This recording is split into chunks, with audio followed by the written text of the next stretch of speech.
Hi, we're here to talk about our 2017 State of Cybersecurity Report. I'm Sean Sullivan, and this is... I'm Andy Patel. Hello. Hello.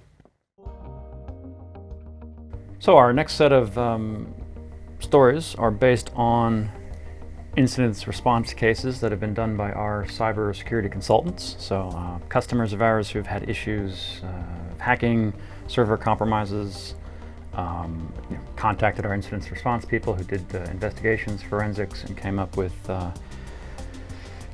well, they've connected all the dots and figured out who was doing the hacking. So that's what these next set of stories are about. Okay, and another case from incident response was the insecure home security system, or a multi-camera surveillance DVR system.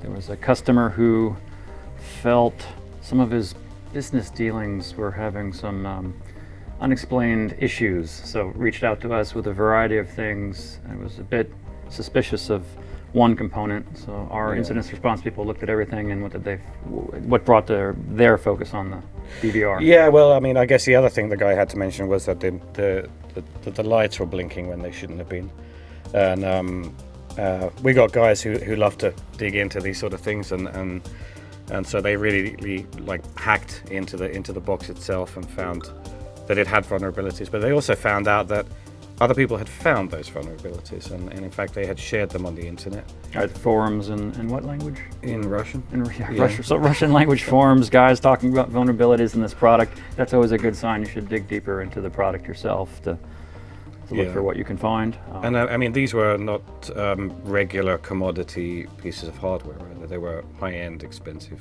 Yeah. So not common, but security through obscurity and price point isn't going to protect you. No. No. And so this box discovered to have a problem and discovered to have been accessed by a third party that you don't want on your camera. So, and I guess he had been downloading footage, which included footage from a camera pointing at the guy's computer screen, which could have been the explanation behind his business issues, why some people were able to outmaneuver him.